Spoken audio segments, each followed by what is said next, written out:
it's time for me to look at a snapshot. The first one for the Nether update has just released, and I have to say, I'm a huge fan of this. I have always thought that the Nether was a little bit dull, and although it's meant to be a horrifyingly scary place, didn't really have that much in it that was actually horrifyingly scary. So to see various different biomes and lots of life brought into it, it's a huge change to the game, and I would say it's for the better big time. These biomes look absolutely gorgeous, and actually exploring through the Nether now is going to be an interesting gameplay experience. Now, the cool thing about new snapshots being released is that it introduces all sorts of new things, and that gets my brain working as to if I worked at Mojang, which I definitely don't. Okay, I have no say in what gets updated here. If I worked at Mojang, what would I personally consider adding to the game, which I think complements a lot of these new features? Once again, I do not work at Mojang. None of these are predicted to happen. None of these are official. Most of them probably won't happen. It's just fun to think about. So this right here is Nether Rites. For those of you who haven't been keeping up with the Minecraft updates, this is like the new ultimate block in Minecraft. It's actually better than diamonds. There's netherite armor, which you add netherite to diamond armor, and it makes it last for longer, and it also has slightly better armor toughness. There's all sorts of new netherite tools, which are better than diamond tools. And that got me thinking, wouldn't it be really cool if we had a netherite piston? You see, the piston push limit in Minecraft is set to 12 blocks. Now, this isn't generally a problem unless you start working with slime blocks and honey blocks. Then you're going to start running into that push limit quite frequently.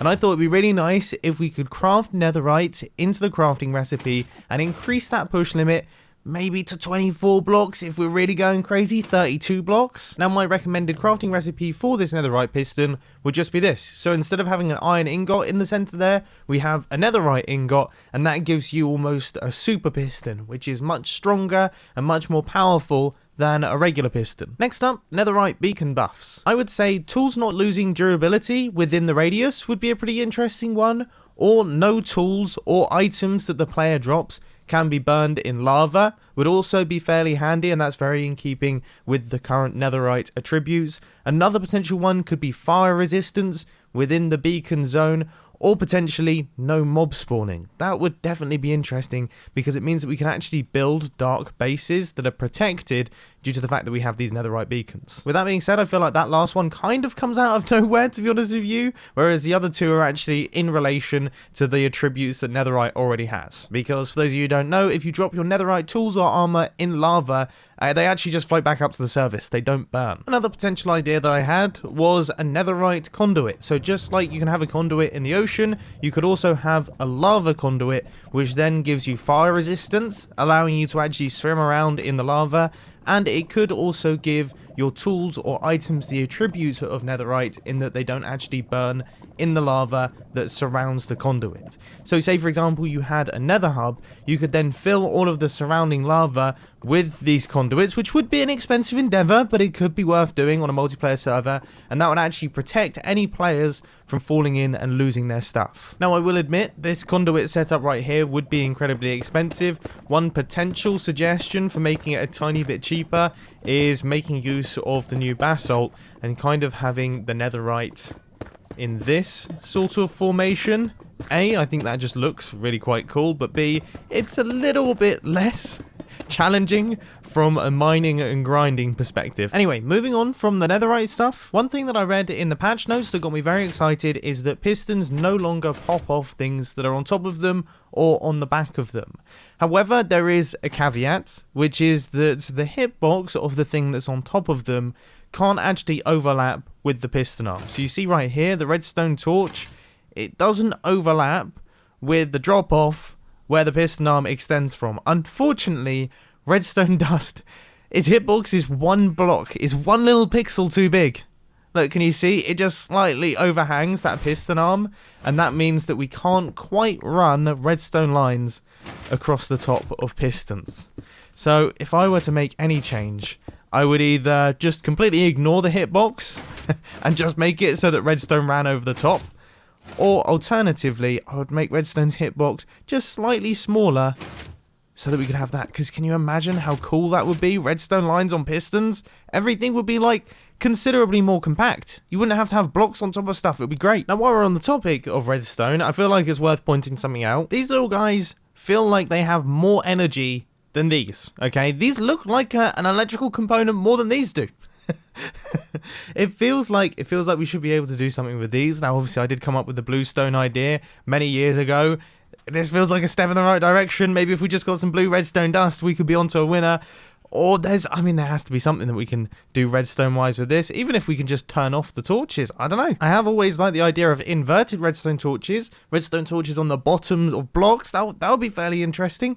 These could be it. Now, everyone knows compasses totally don't work in the nether, okay? They're completely directionless, they're constantly spinning around, and to be fair, this makes sense. It's quite a fun gameplay decision. I actually quite like the idea.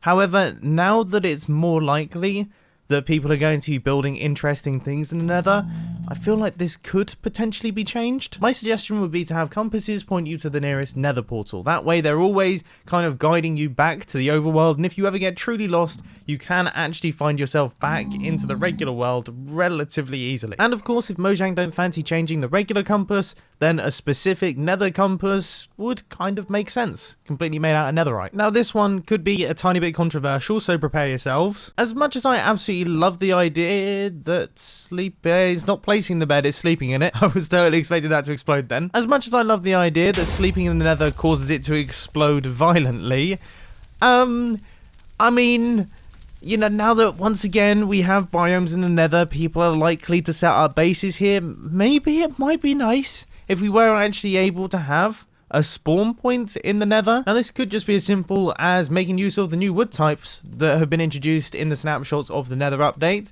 If you use those wood types for making your bed, then you'll get a specific type of bed that won't explode when you sleep in it in the nether. So obviously, if you die in the nether, then you'll respawn at your nether spawn point, and if you die in the overworld, then you'll respawn at your overworld spawn point.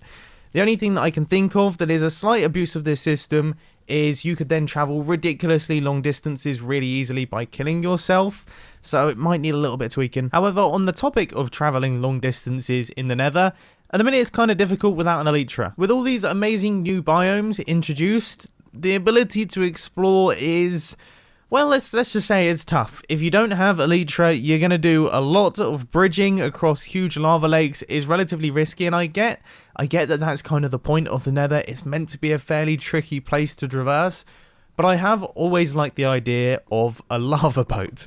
I just think that would be cool. Now, the first thing that came to my mind is, of course, making the lava boat out of netherite. That seems to make a lot of sense because that makes your tools float up to the surface. Clearly, netherite is a lava floaty thing, so to be able to make a boat out of it, I mean, it makes total sense to me, but this does seem incredibly expensive for a boat, so there could be some alternatives here. Obviously, the new wood types potentially being one of them. Maybe the fact that they actually live in the nether could mean that they are actually resistant to fire. I mean, that would make sense from an evolutionary standpoint. If a tree evolved in a fiery place, you would think it would evolve not to actually catch fire every 5 seconds. Or if you want to get really, really out there, I personally actually quite like this out there suggestion. These hoglins are allied with the piglins. Everyone knows that piglins really like gold. So, why not have a golden carrot on a stick? You know, golden carrots already exist in the game, and carrot on a stick exists in the game. Why not have a golden carrot on a stick? You could then put a saddle on these things, and these things could be controlled and swim through lava without taking any damage. So this could be your way of getting around in the nether and being able to swim through lava. I mean, come on, that would be a lot of fun, wouldn't it? Going back out to the overworld briefly once again. At the start of the video, I mentioned netherite pistons while we're in the process of adding new pistons into the game. I mean, honey pistons would be really cool. I actually mentioned this in the previous update, but honey pistons, the ability to retract entities and things. It would be lovely. As Mango pointed out on Twitter, we now have like 15 types of trapdoors, like 30 different types of pressure plates. It would be nice if we had a few different types of pistons introduced. Obviously, I was exaggerating ever so slightly there, but the point still stands. Now look, we all know that I'm not exactly that fond of the Frostwalker enchantment. I mean, don't get me wrong, it's a cool addition to the game. I just personally don't use it. However, earlier we were talking about how difficult it is to actually traverse the nether. Well, it would be nice if netherite armor had a few unique enchantments, and I definitely think Hot Walker could potentially be one of them. I love the idea of just being able to run across one of those gigantic nether lava lakes. Another cool idea for a nether-based enchantment is Nether Vision. Much like how in helmets currently we have Aqua Affinity and Respiration 3 that we can use to have better visibility underwater, the nether is a fairly foggy place. You know, there's plenty of nether fog in there. It would be fairly interesting if you could put a Nether Vision enchantment on your helmet, and then that would clear up some of that fog and potentially brighten it up a tiny bit, just so it looks a little bit less dark and scary. Now onto the topic of nether related potions. I very much like the idea of this one, Pigman's Friend. So the idea is that when you're in the nether, obviously if you punch a pigman, they will just, like an army, they will attack you. Well, if you're in the nether, you have this potion effect on and you attack something else, okay, they will then do their army thing and they will attack that thing. So say for example you attack another player, then all of those pigmen that are around you, they're going to attack that player. A little bit like how a wolf does. Or dog. I guess it's a dog. When it's a dog, when you've tamed the wolf and now it's a dog and then it attacks things that you attack. Yeah, a bit like that. So there we go. Those are all my ideas for the nether update. Obviously, some of them are slightly ridiculous, but I do genuinely believe in all of them.